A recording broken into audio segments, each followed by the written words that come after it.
This is a beautiful and wonderful country, or maybe I should say it was, before it was taken over by murderers, liars, and thieves. Yes, we do have a crime problem, and our biggest crime problems are the people running this government.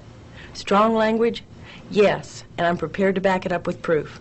Right now, though, I want to take a little time to explain who I am, why I made this tape, and why you need to see it. My name is Linda Thompson. I'm chairman of the American Justice Federation. I'm a U.S. Army veteran, and when I was in the Army from 1974 to 1978, I worked first in the Military History Detachment and then for the Commanding General of Allied Forces Central Europe at NATO headquarters.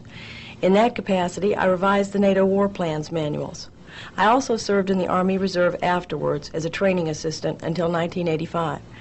During that time, I was a secretary, a homemaker, and mother of 3 boys. I'm an attorney.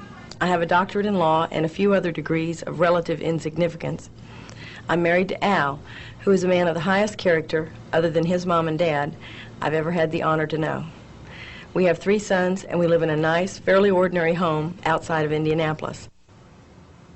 Al is the president of American Justice Federation, an engineer in charge of our AEN radio and computer news networks.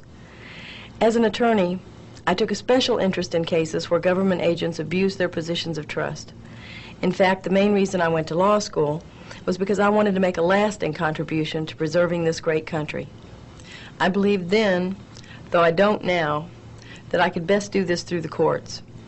I started American Justice Federation because I had seen so many people who were forced to simply surrender their dignity and resign themselves to the fact that the humiliation and injury they suffered at the hands of the government would simply go unpunished. Beat my child to death. They beat him to death like a dog. Just like a dog. They beat him to death. They beat up his head. I believed then, and again I don't now, that if a few people here were to fight back through the courts, the abuse would stop or at least be slowed down. In 1987, Al and I began a computer bulletin board service, networking it with other computers across the country. In 1991, we decided to focus the efforts of the network on linking people across the country to share information that was not being reported on the national news. I began to realize that the media was intentionally not covering these stories, and I soon realized that cases where people were savagely beaten, shot, or killed by federal law enforcement and local police were not isolated events. We just weren't being told about them. In Idaho, in August 1992, government agents killed Randy Weaver's only son, 14-year-old Sammy Weaver, and Randy's wife, Vicki. An FBI sniper from the FBI hostage response team in Washington, D.C., appropriately called the HRT, or HURT team, blew the side of Vicki Weaver's head off as she stood holding her 10-month-old daughter, Elishaba, in her arms in the doorway of her own home. The media was kept 2 miles away as all this was going on. U.S. Marshals had set Weaver up, trying to put pressure on him to become an informant for them. 6 U.S. Marshals had traveled all the way from Boston to Idaho and kept Weaver and his family under surveillance, spying on them with cameras for 18 months, filming their every move. Finally, becoming bored, these U.S. Marshals provoked a confrontation by throwing rocks at the house to attract the Weaver's dogs. Kevin Harris and Sammy Weaver, believing they were chasing the Weaver's dog Yeller on the scent of a deer, ran out into a roadway and were confronted by a gunman in camouflage fatigues. The gunman shot the dog. Agents hiding in the woods began firing, hitting their own agent and killing Sammy. As Randy went to check on Sammy's body in the shed later, a sniper fired on him. His wife ran to the doorway of their home holding their baby, calling, "What's happened? What's wrong?" As the sniper's bullet tore off the side of her face, she slumped to her knees and bent over dead in the doorway, shielding her baby even in her death. The governor of Idaho declared martial law, all for one man who'd never bothered anyone. An entire road was built from the highway up the mountain to Weaver's home so that tanks and over 1,000 government agents dressed in full military battle gear could be assembled around Weaver's house. ATF agents with machine guns were posted in the roadways to keep the neighbors back. This was in Idaho, in the United States of America, my country, in 1992. I vowed then that I would personally make it my responsibility to expose the truth to America. On February 28, 1993, the federal government attacked the Branch Davidians in Waco. In the course of investigating our government's actions in Waco, Texas in 1993, I came across the shocking, horrifying proof that our government intentionally murdered its own agents and the people at Mount Carmel in Waco, Texas. Over the next year, I gathered more information about Waco and made a detailed documentary and a tape about the children who were killed in Waco. If you haven't seen these 3 tapes, I urge you to do so. For information on ordering the 3 tapes, you could call 1-800-749-9939.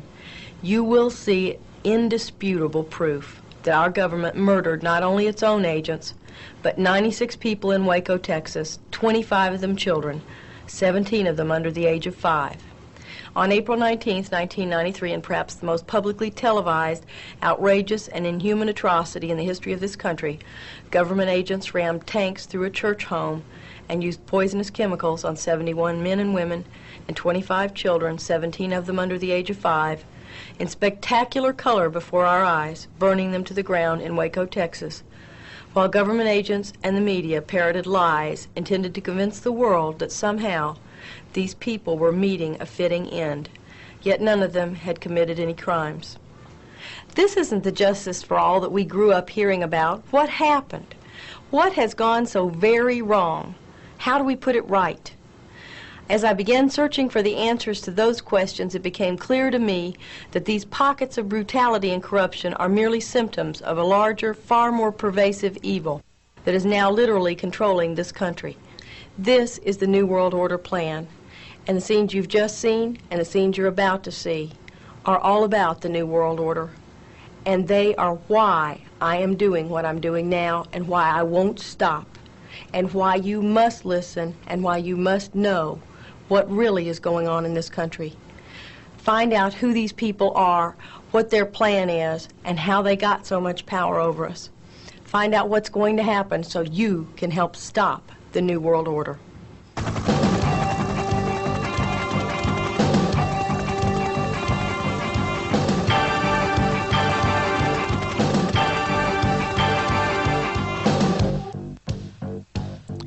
Do black, unmarked helicopters exist? Of course they do. You're looking at some now.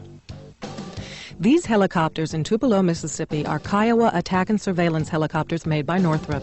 The small ball on the top is special surveillance equipment that allows the helicopter to descend below a hill and still see above the hill without being seen. These UH-60 Blackhawks were used in Panama. This UH-1 helicopter was filmed this year in Gulfport, Mississippi. Instances of black helicopter sightings are numerous. These attack helicopters were filmed during the siege in Waco, Texas. The small one has some of the highest firepower of any helicopter. These black helicopters were filmed at the FBI headquarters in Waco, Texas by Linda Thompson. Joe from Texas sent us these pictures of a black helicopter buzzing his home. Hilda, another patriot in Mississippi, has been harassed by helicopters and snapped these shots. In downtown Washington, D.C., Linda Thompson and her family were followed for several blocks by a helicopter that passed over 7 times. The Thompsons were able to tape it on the last 2 passes. As you can see, the chopper came down quite low. This is just one of several instances of the Thompsons being buzzed and harassed by black helicopters since helicopters first buzzed the Thompsons' home for 3 days in March of 1993, after Linda Thompson began exposing the government's involvement in Waco, Texas. They were doing this purely for harassment. We have received numerous reports and pictures of such sightings from people who have been harassed by black helicopters, usually for speaking out against government activity. In the meantime, the media and government disinformation specialists were telling people that the black helicopters don't exist, and people who claimed to have seen them were crazy. We knew they existed. We began to wonder who they are and where they come from. The harassment the Thompsons have experienced didn't stop with just helicopters. In the parking lot outside American Justice Federation, this target was drawn on Linda Thompson's car. This is one of the cars that followed a staff member at AJF. The office has been broken into, brake lines have been cut on cars of staff members, the office has been buzzed by helicopters, the Thompsons have been shot at several times, their dog was killed, and all of the staff at AJF have been followed repeatedly. One day, Al Thompson was followed by this car, and despite yelling and honking at the driver, he couldn't get the fellow to turn and look at him. Of course, it was a government agent. We've taken pictures of government agents following staff members in airports, cars, and so forth. Our phones have been tapped and our mail tampered with. Shown here is one of the times we had a sweep done for bugs in our office. We knew we must be onto something for someone to be harassing us this much, so we decided we had to find out who these guys are. Who flies the black helicopters and what have they got to hide? We found several black helicopters parked near our offices at the Indiana National Guard Armory in Shelbyville, Indiana. Sometimes there would be black helicopters there, and sometimes not. We called the Indiana National Guard to ask about the black helicopters, but all they would tell us is that they were a unit from Kentucky. We found that when the black helicopters were there, they would park them in the back and disguise them among some dark green ones. It's very difficult to tell the black ones from the dark green ones, especially in the air. You can see the differences here. Here's a green one shown in the background with a black one in the front. Now here's a small black one in the front and a dark green one in the back. We clearly were having no problem finding these helicopters in the air and on the ground. Newspaper clippings we were receiving indicated that black helicopter sightings were widespread. In August of 1993, a team of them flying low buzzed downtown Atlanta, but they weren't identified. People in Atlanta were only told it was an anti-terrorist squad practicing for the 1996 Olympics.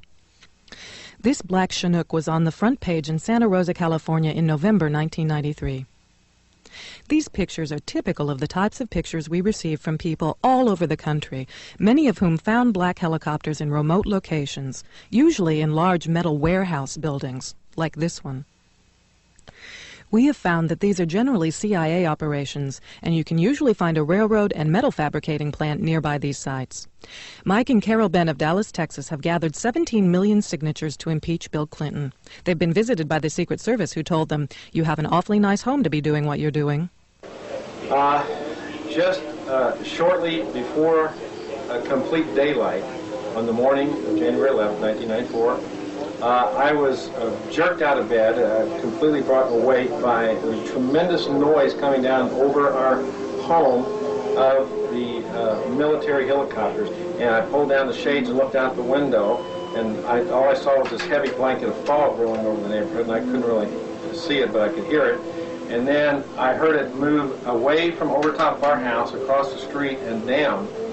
And then I heard it go away. So being dazed from being sound asleep that early in the morning and being jerked out of bed, awake by that noise, I thought, well, maybe the fog has echoed the noise somehow and it's thousands of feet in the air or something, I don't know. So I just went back to bed, looked at the clock when I laid back down, and it was like 6:45.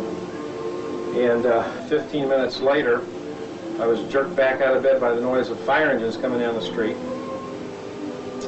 And I thought, well, at this point, I got to put my pants on, go outside and see what in the world is going on here, because there's something drastically wrong.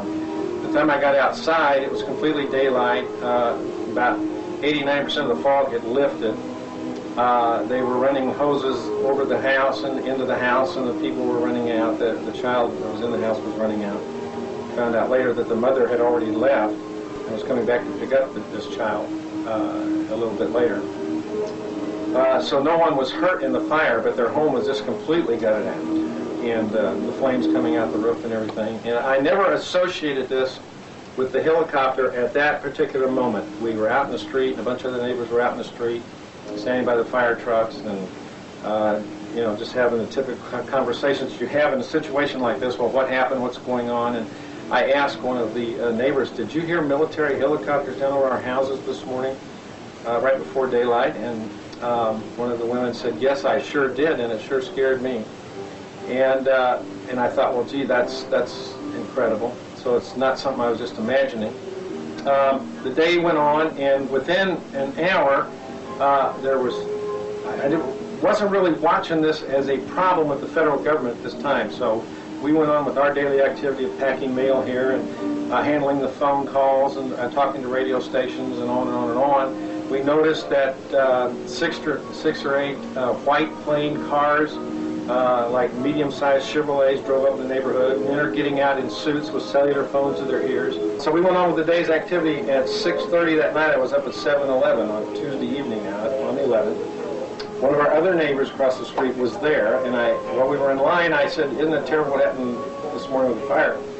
And he says, yeah, and he says, when I got home from work at 4:30, he says, I went down there and the fire marshal didn't know what had caused the fire, but he says, one of the guys, the insurance people, now we're talking about these people in the gray suits with the cellular phones, walked up to him and the clipboards and said that the fire started by lightning.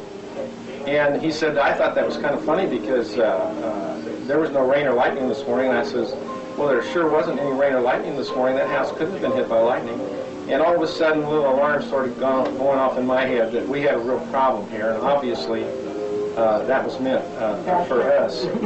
And so we're totally alarmed by this time. We know that there is a real problem. We know that that military helicopter, from looking at the roof now, because they got the fire out right away and one end of the house. One end of the house, you can tell from the pictures that you've already seen earlier in this tape, the roof was totally burnt off. But at the other end of the house, on the bedroom end of the house, you can see that the round holes were, something obviously entered that house and started on fire. And there's just no question about it. We've seen the beginning of this video. That was a segment of home video from Mike, so we couldn't do anything with the soundtrack you just heard, but we think you'll find these pictures very convincing. As you can see with the aerial on the roof, it'd be impossible for this house to be hit by lightning without burning the ground wires to that aerial. I don't know if we can see the ground wires past the aerial or not.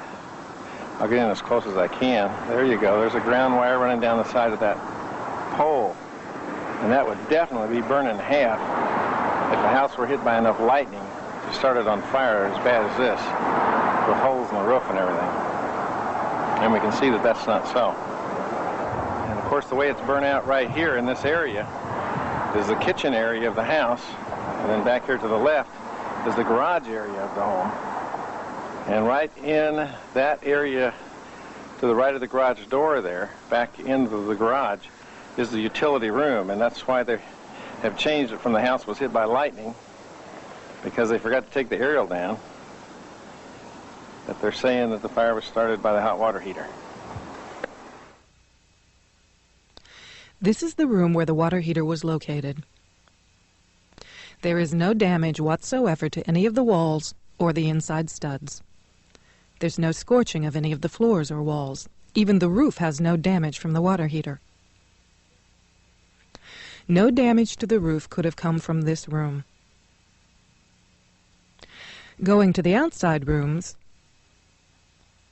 there's very little damage to those rooms as well. The fire in this house could not have started with the water heater. So Mike checked the electrical system to see if the fire could have been started by an electrical fire, or a lightning strike, as the inspector originally claimed. If this had been an electrical or lightning fire, we would expect to see damage to the electrical boxes. Yet there is none. In fact, there is no damage to any of the interior walls, as there would have been with an electrical fire.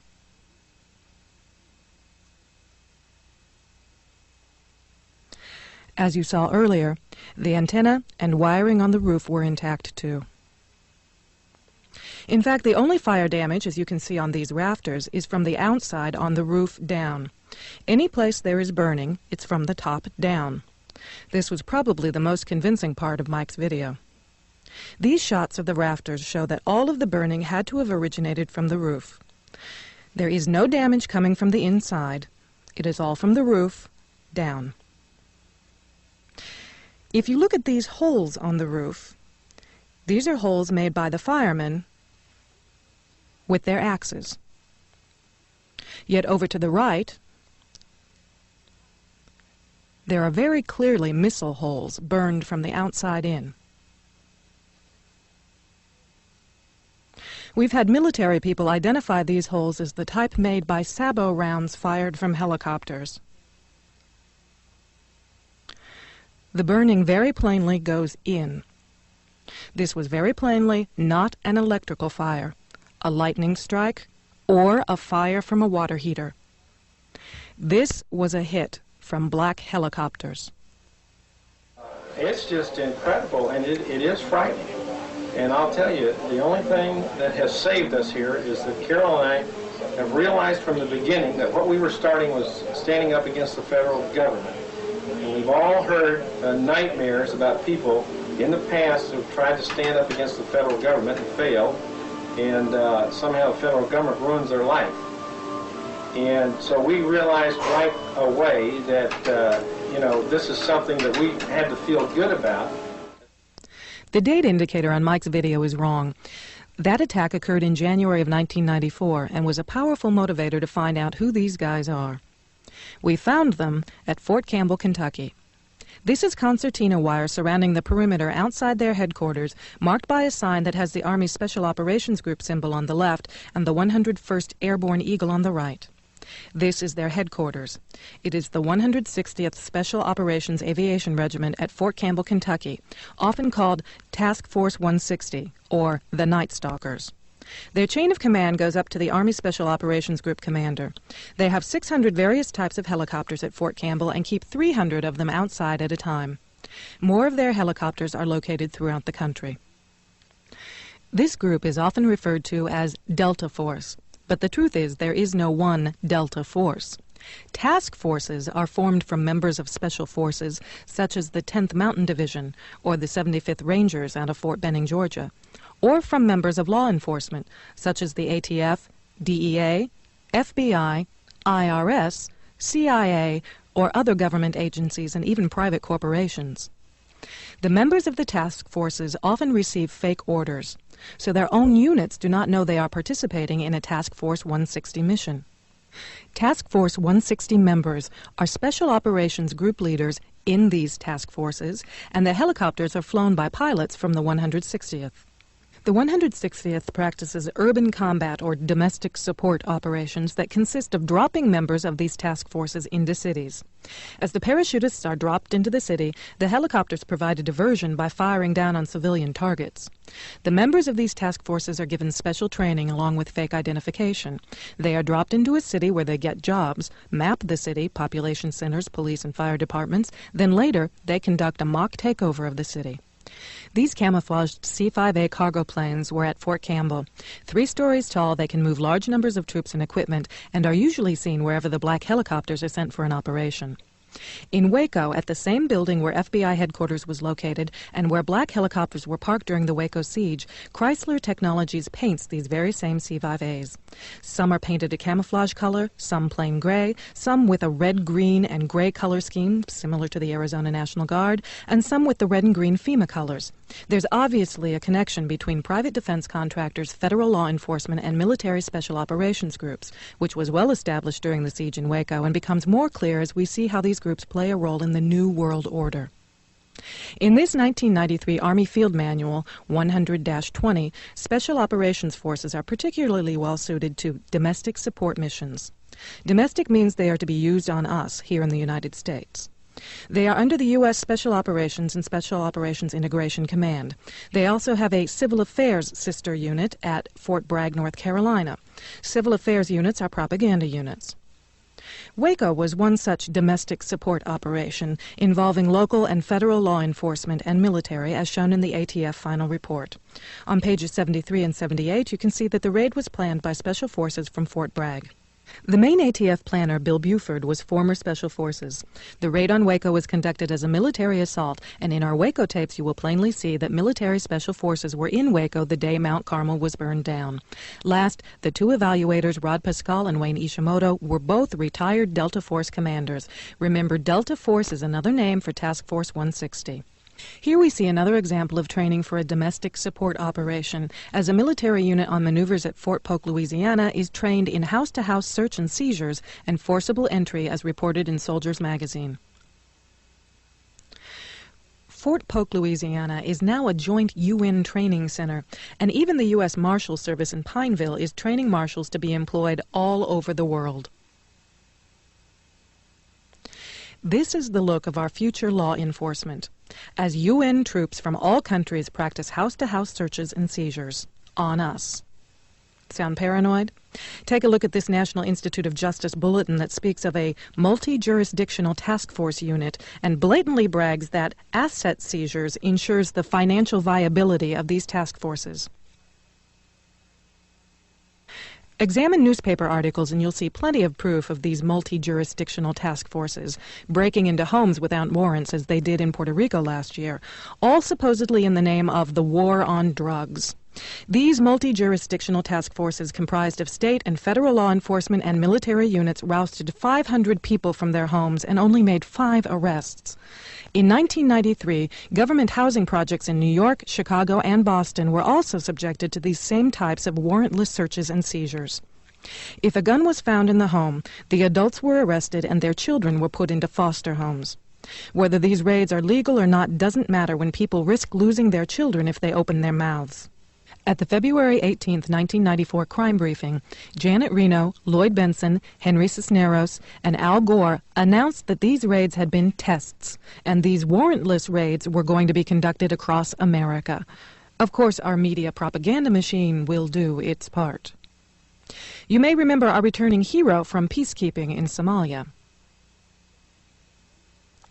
That is Durant holding the maroon beret, the distinctive maroon beret of the Night Stalkers. That is his airborne unit, the elite airborne unit. Durant, with his maroon beret, was from the Night Stalkers in Fort Campbell, Kentucky, Task Force 160th, the 160th Special Operations Aviation Regiment, the guys who flew the black helicopters. In this home video from Somalia, you can see what the media didn't tell you. The day before Durant was shot down, he had been a pilot of the helicopters that, as usual, created its diversion by firing down into the crowd of unarmed civilians below.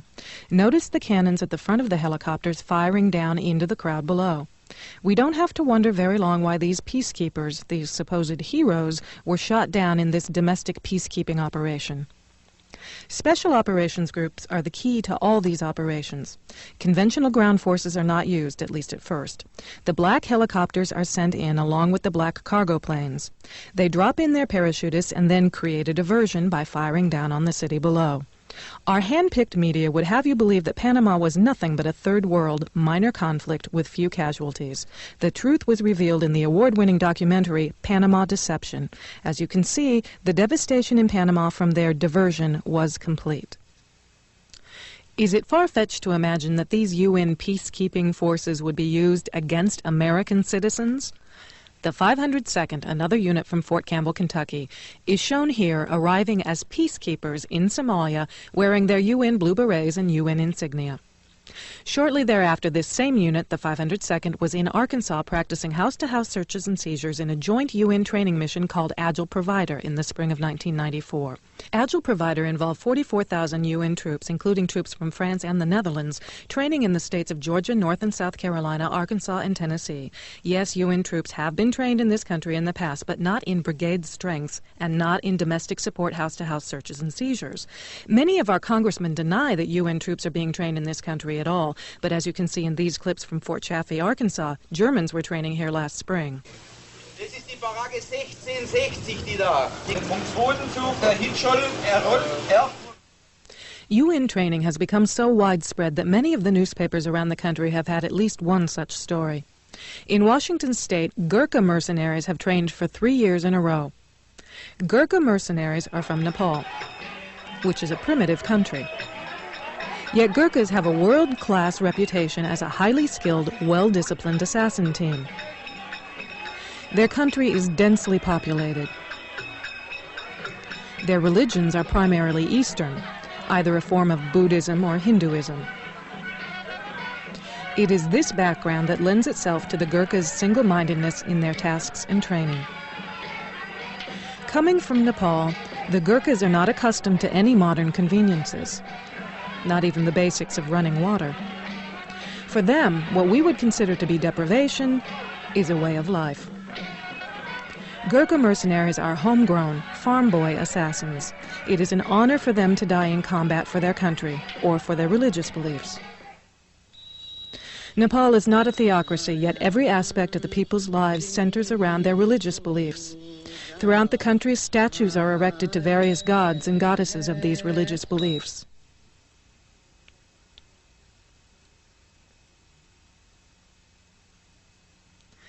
People will say prayers for a baby about to be born, for the success of a crop just planted,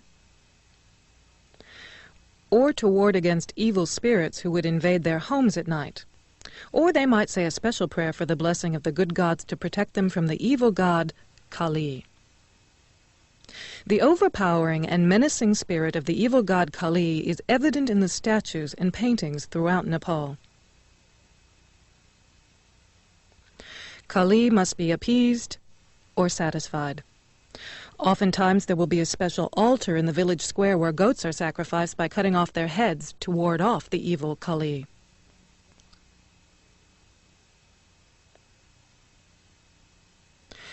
The background of these peasant Nepalese Gurkha mercenaries would be of little concern if they were not conducting joint training with our military in our country. More disturbing is a provision in House Bill 3355, the 1994 Crime Bill, Section 5108, which says that not later than 6 months after the date of enactment of the bill, the Attorney General, along with the heads of the FBI, DEA, Immigration and Customs, are supposed to report on the success of the efforts to hire Royal Hong Kong police officers into federal law enforcement positions. What does this have to do with the Gurkhas? In an article in UPI on February 6, 1994, 7 Gurkha soldiers were awarded Britain's Victoria Cross for service during World War II.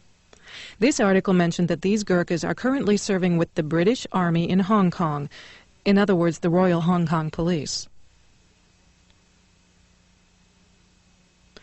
This official news release from the Navy High Command, Atlantcom, further confirms that UN troops were training in this country this past spring in forcible entries of homes using special operations tactics.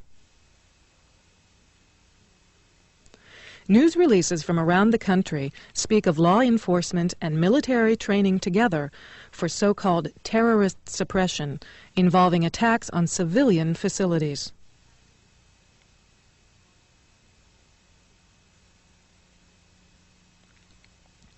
Did you know that 49 of our most famous landmarks have been given to the United Nations as supposed biospheres? Yet many of these supposed biospheres are located outside military facilities and are used for covert UN military special operations training areas.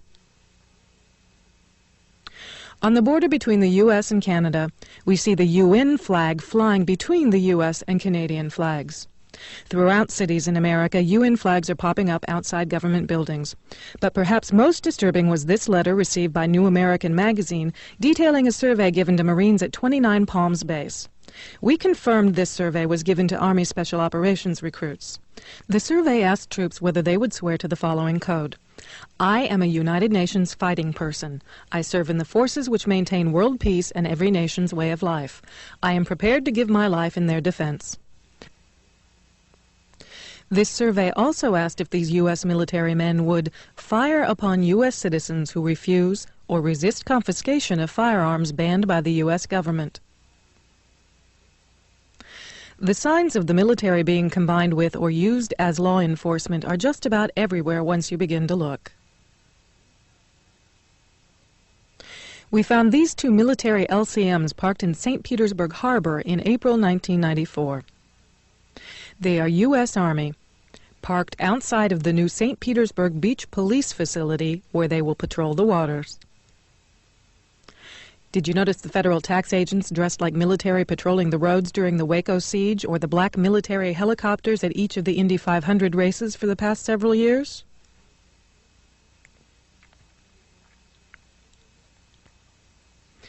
In June this year, a hostage situation at Denny's in Indianapolis brought out the Indianapolis SWAT team dressed in full military battle fatigues carrying machine guns. Welcome to the New World Order, where military occupation is a way of life, as police with their machine guns and military battle fatigues or black assassin clothing are indistinguishable from the military that often accompany them. The White House proposes that the DEA and ATF be combined into one Gestapo federal police force. Yet this has already happened, as we have already seen in countless examples. We are being conditioned to accept combined military and law enforcement all around us, as we are told we shouldn't be concerned. Just as people in Alaska were told not to be concerned about the unidentified black uniformed military troops with machine guns making traffic stops this year either.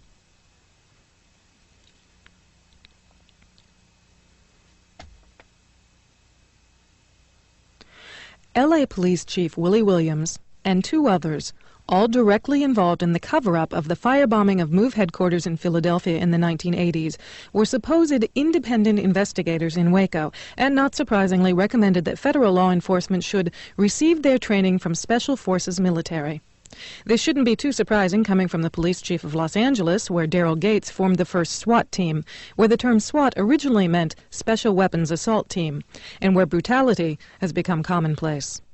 The military mindset begins at basic training for LAPD, who train just like the Marines in boot camp. Somehow fascism as a model for good behavior has become commonplace. Governor Zell Miller of Georgia has instituted boot camps for juvenile offenders, where young offenders can be adequately brainwashed to fit into the military mindset of the New World Order. Texas has decided to try the boot camp idea for its young offenders as well. They will endure hours of physical training and learn the defenses of nuclear, biological, and chemical warfare. Courses will include Air Force history, national security, the rules of combat, and how to salute. Are these young offenders the new cannon fodder for the New World Order? In Indiana, we found this minimum security state prison located in the middle of a U.S. Army Reserve training base, Camp Atterbury, just south of Indianapolis. These black vans at the prison drew our attention because people in Alaska had told us about dark vans driven by unidentified men in dark black uniforms, carrying machine guns, stopping people on the highways. We also found these Indiana Department of Corrections employees dressed in black uniforms who drove one of the dark vans.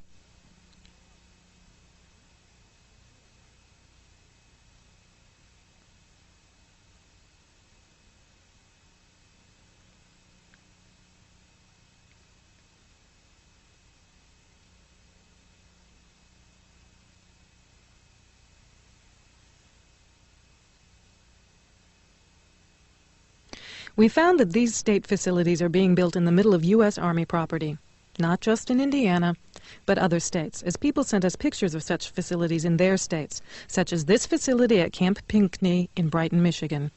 You see not only the black vans here, but curiously, there are reverse swastikas carved into each end of the roof. We also began to receive information about the Federal Emergency Management Agency known as FEMA, such as these pictures of a FEMA facility in Texas. FEMA operations are divided into 10 regions, as we were told in this letter from FEMA.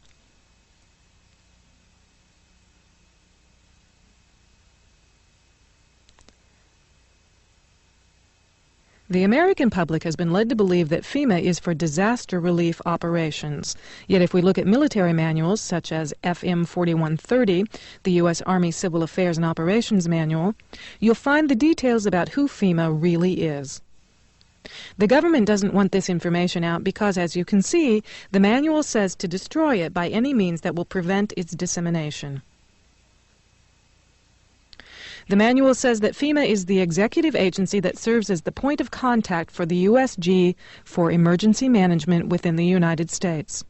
Under Executive Order 12148 of July 20th, 1979, the President transferred all functions from the Civil Defense, Civil Preparedness agencies under the Department of Defense to FEMA.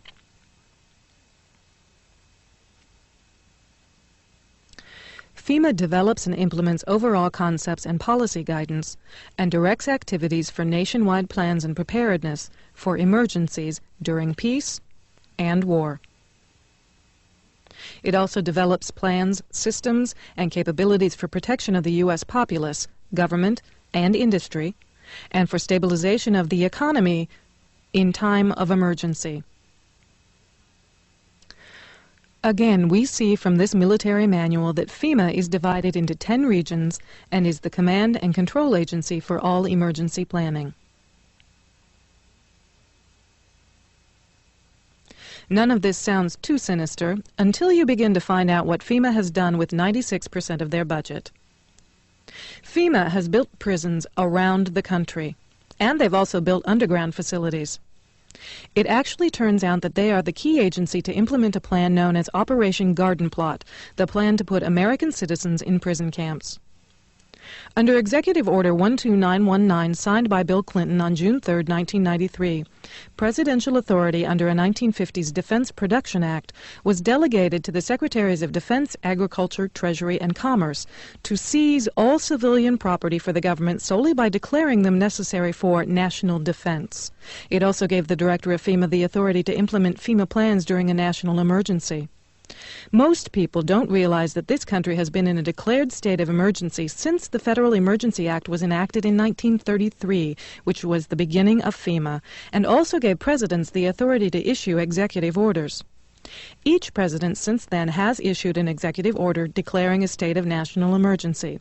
Bill Clinton has issued 3 such orders since he took office. Shown here is a FEMA facility in Denton, Texas, where you can see mile after mile of FEMA command and control trailers. These trailers are self-sustaining and contain electrical generators and communications equipment that can be moved out anywhere in the country to start a FEMA operations center.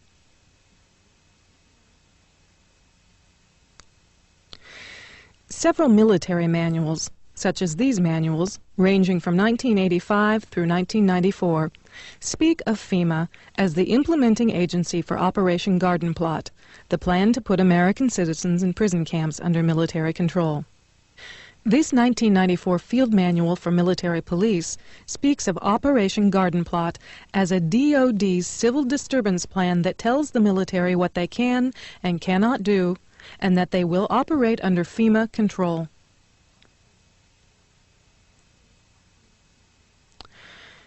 This is a FEMA facility in Denton, Texas, with Region 6 plainly noted on its sign from the FEMA regional map. Notice that this agency that is supposedly to protect us is highly guarded with electronically controlled fencing, topped by barbed wire, guarded by speakers and cameras. There are numerous sophisticated satellite, microwave, and radio towers inside the fencing. Much of this can be said to be needed in the case of a national disaster or emergency, but one recent communications development of interest is that all federal and state police agencies have gone to the same radio frequencies, so that we do now have a nationwide communication system among all the police agencies and FEMA. This particular FEMA facility can hold about 500 people underground. One way to determine the size of the underground facility are the vents, such as these, sticking up out of the ground for ventilation to the underground areas. The FEMA plans to imprison American citizens have generated a lot of interest around the country in locating the potential prison camps throughout the country. These may be facilities currently being used as prisons, such as those you saw earlier, or prisons that are being built supposedly in the name of the war on drugs, or facilities that have other uses but which could be quickly used to detain large numbers of people, such as this Amtrak facility in Beech Grove, Indiana. We're standing now in the main parking lot, which doesn't look too sinister. At this level, it is a very large parking lot, fenced on all sides by fence topped by barbed wire. It also has these electronically operated turnstiles.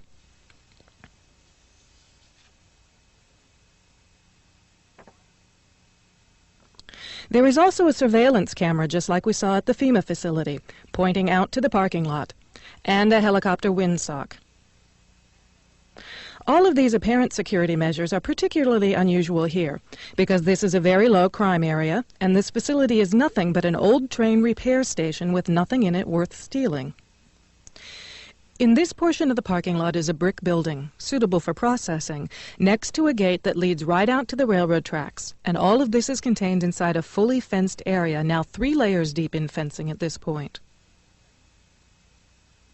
This U.S. Air Force train indicates federal and military involvement.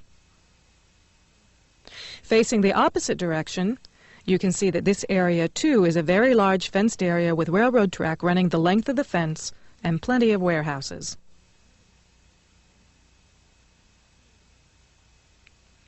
This facility was supposed to have closed in June of 1993, yet instead several $1 million in federal funds have been spent on supposed renovations over the past 2 years.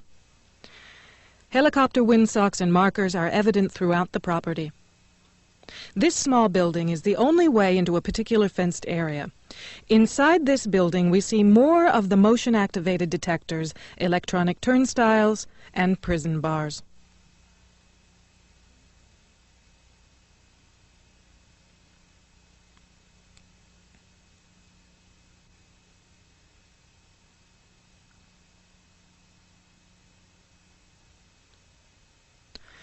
All of the renovations to this property have involved putting in new fencing, electronic turnstiles, concrete flooring in unused warehouse buildings, and putting in large gas furnaces on buildings that were never heated any time in the past 20 years.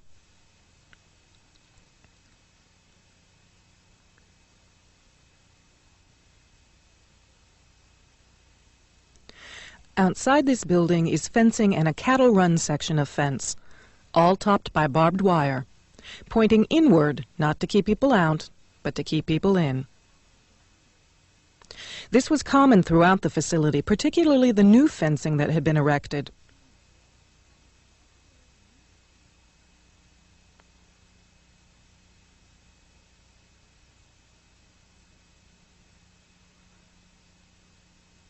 Inside the fenced area on the other side of the building, you'll see signs that say Red Zone, right up next to the railroad tracks that run the length of the fenced area.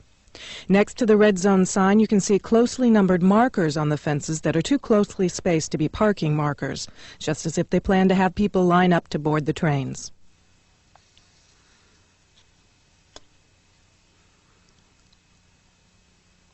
Here's a helicopter marker on the power lines outside the facility, indicating expected helicopter traffic, and again, another tall radio antenna.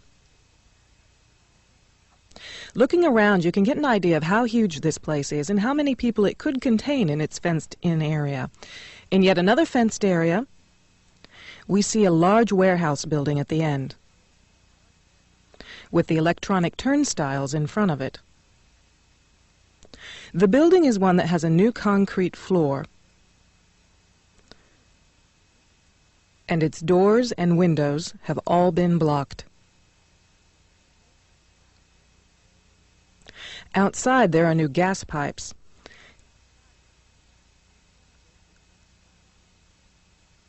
Even as we were filming, a black helicopter flew over us, observing what we were doing, which has happened many times when we have been at the facility.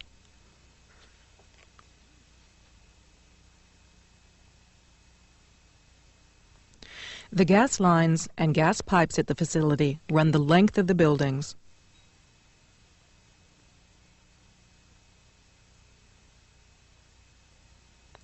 And come out at some very, very large, brand new furnaces that have been installed at the buildings throughout the facility.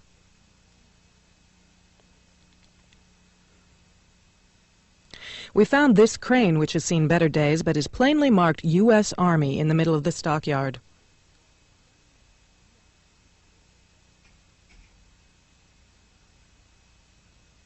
We found other fully working military trucks and equipment here at other times.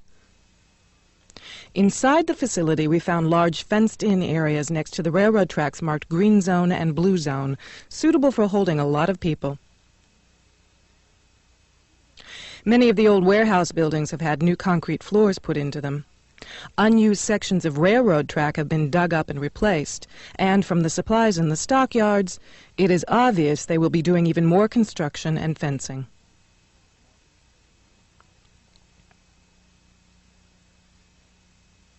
Senator Lugar of Indiana recently obtained more federal funding to renovate this facility, which is supposedly only for the repair of broken trains and where most of the buildings on the property haven't been used for years. It certainly appears they are expecting more than just broken trains. This tower, overlooking the entire facility at one end of the facility along the railroad tracks, also has a radio antenna on it with a ladder up inside of it. It would make an excellent watchtower.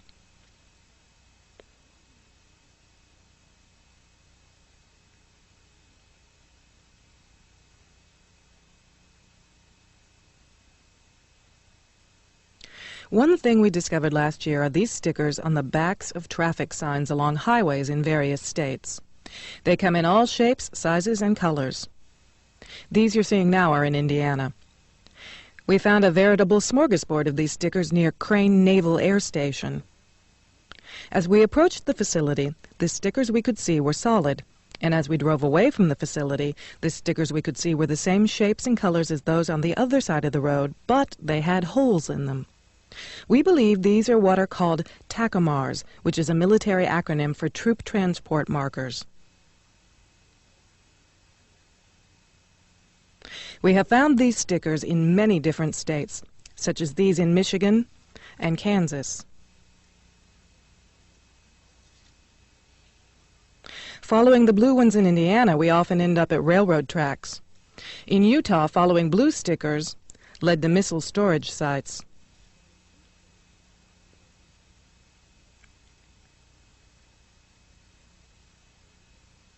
Some stickers are put up by state agencies to mark the date that a sign is installed.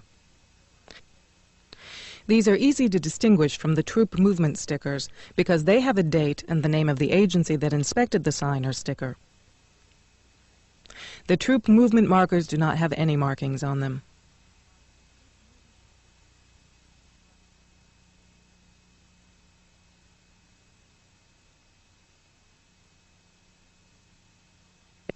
The troop movement stickers are solid colors that would allow UN troops to follow a color-coded pattern to a specific area or to operate in a specific color-coded boundary.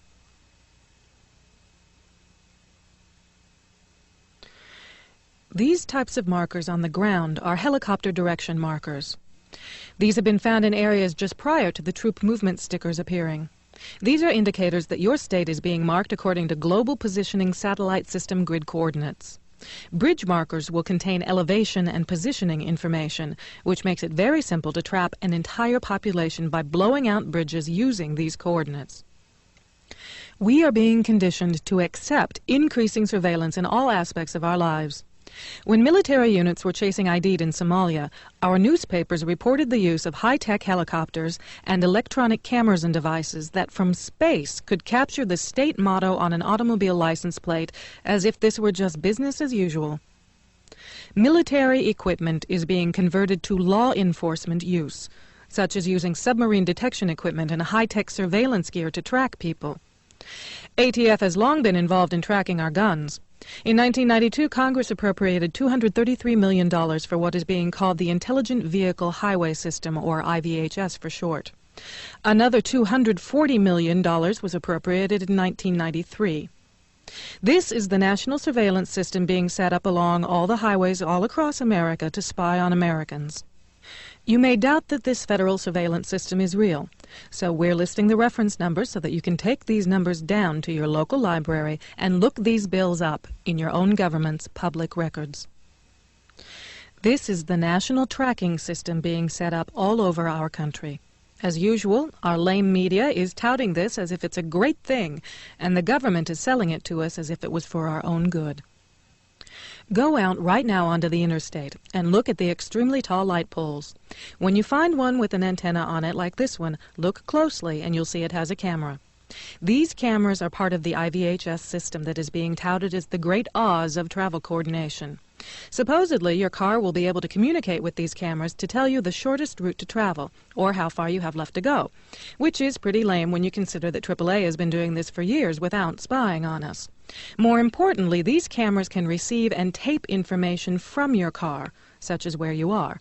And all these cameras feed their information back to law enforcement agencies. This light pole has two cameras on it, pointing in opposite directions. Most of these cameras are located on the interstates for now.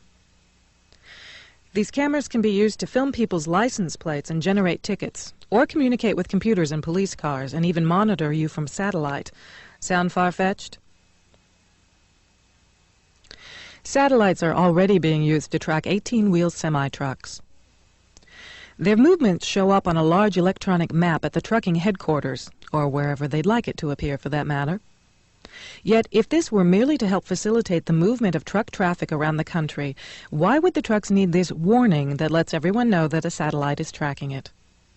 This satellite tracking technology works by reflecting information from the receiving end on the truck to the scanner in the satellite.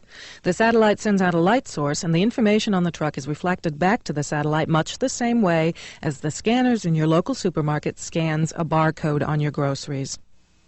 The technology isn't limited to barcodes because we have a circuitry that is so small it can contain hundreds of pages of information in a transponder that is so small it can be injected through a hypodermic needle.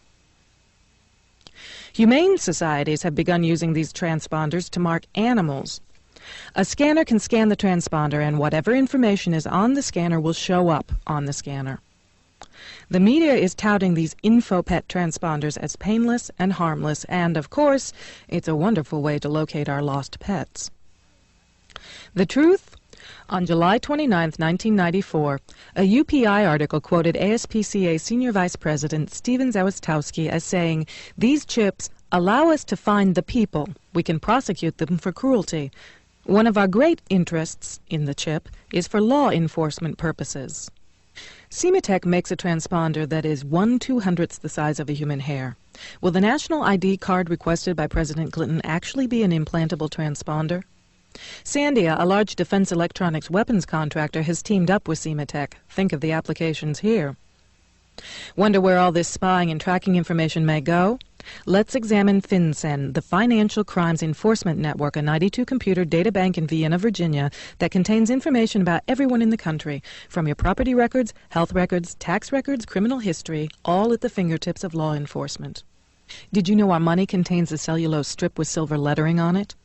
Can our money be scanned from a distance? Can police tell how much you have?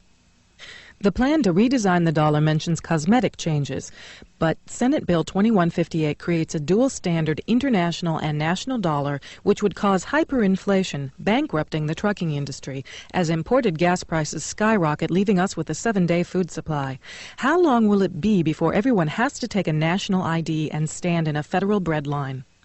The Organized Crime and Drug Enforcement Task Force, OCDEF, is the coordinating agency that pulls all state and federal agencies together into multi-jurisdictional task forces, referred to in Public Law 100-690. The National Federal Police Force already exists. OCDEF can pull assets from any federal agency, including active-duty military, to use in law enforcement projects. They are flown in black helicopters with pilots from the 160th Special Operations Aviation Regiment, identified in this Time Life book series as the Night Stalkers, whose motto is "Death Waits in the Dark." The funding for these task forces is funneled through OCDEF and is untraceable to any given agency.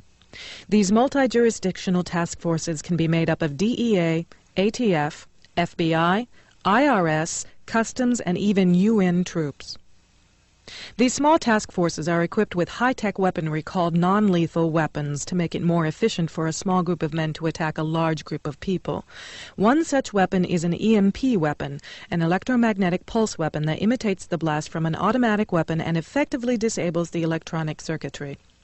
4 EMP towers capable of regional destruction can be found in the Combined Federal Register, Volume 59, Number 10, from Friday, January 14, 1994. Small EMP devices called auto-arresters are implantable in roads to stop individual cars and available as weapons. Other non-lethal weapons have been perfected as well. 2 Russian psychologists have been brought in from Moscow to demonstrate a technique for analyzing the human mind and then influencing it. The concept is that with an understanding of an individual's mind, key words transmitted in music or white noise will force that person to obey. The FBI examined the system to use against David Koresh at Waco in Texas. Los Alamos Labs in New Mexico is the clear leader in developing non-lethal weapons, such as laser lights that blind, sound waves that make large groups of people sick, microwaves that can burn people from a distance. These weapons are touted as being more humane, but in fact they disable a large group of people at one time, enabling a small group to go in and quickly and quietly kill them. John Alexander is the leader in the development of these weapons for Los Alamos. Several thousand U.S. troops are training in the U.S. this summer and fall, and if we look around us, we can see plenty of the signs and symptoms of a global takeover under the auspices of the United Nations taking place right here in our country. These trucks are Soviet trucks imported from eastern Germany, parked at a private facility in the DeSoto National Forest in Sautier, Mississippi, just outside Gulfport off Highway 59. A sign on the facility says Airmar. Airmar is privately owned, but the signs on fences around the facility say this is a U.S. Customs facility. Several acres of federal forest land was bulldozed to create this customs facility solely for Airmar. Airmar tells us these trucks are going to be refurbished, refitted, and repainted to be delivered to third world countries for use as vegetable and food trucks. However, these trucks began appearing in late February, and by July, none of these trucks had been refurbished. Notice that these trucks are fully loaded. Look closely at the equipment that includes equipment to spray nerve gas, tires that are self-inflating to travel in up to 4 feet of water, and heavy radio and communications equipment. They have bills of lading on them that plainly show these trucks were shipped from Germany, UN, meaning they were shipped out of Germany and into the U.S. with the UN bill of lading on them. These few white trucks, not chemical trucks, which Airmar admitted were not refurbished, were brought in from California as samples. Airmar claimed it was just a coincidence that white was a popular color in hot third world countries. This privately owned facility is protected by the federal government. Notice that here, too, there is a high radio tower. No one knows for sure what this facility really is, but one thing is certain, it's not what we're being told it is. And there are 750 Soviet chemical trucks sitting in Mississippi whose sole use is to spray chemicals and nerve gas in chemical warfare operations. What are they doing in Mississippi? What are they doing on U.S. soil? And why are they under the protection of the U.S. government if they are privately owned? The equipment on these trucks has not been stripped off, and they are not being refurbished. Instead, they plainly look as if they are ready to be used, perhaps on us. Is this part of bringing UN troops into the United States as peacekeepers? It could well be. In the past year, we have located UN troops training at Fort Polk, Louisiana, Fort Chaffee, Arkansas, Camp Atterbury, Indiana, Fort Carson, Colorado, Fort Richardson, Alaska, Fort Benning, Georgia, Fort McCoy, Wisconsin, Fort Dix, New Jersey, Fort Rucker, Alabama, and the School of the Americas in Georgia. And Soviet troops are coming to this country for joint training throughout the summer and fall. Senator Sam Nunn from Georgia was quoted as saying he was certain the American public would welcome the Soviet troops as peacekeeping forces in the United States.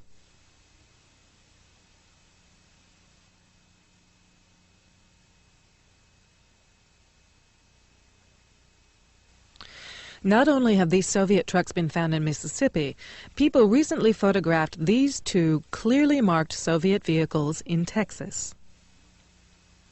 This wall, recently built at a National Guard facility in Gulfport, Biloxi, Mississippi Airport, is being made to encompass the entire facility and has gun turret holes throughout, though the wall is claimed to be a sound barrier. As you travel along Highway 59 from Gulfport, near a NASA facility, you'll be stopped along this state highway by an armed federal guard who will give you a pass marked NASA and no firearms, no cameras, no stopping, and don't get out of your car. At the Gulfport Biloxi Regional Airport, there are also several unusual planes and black helicopters next to a National Guard facility. This is the same facility that has the so-called sound barrier wall.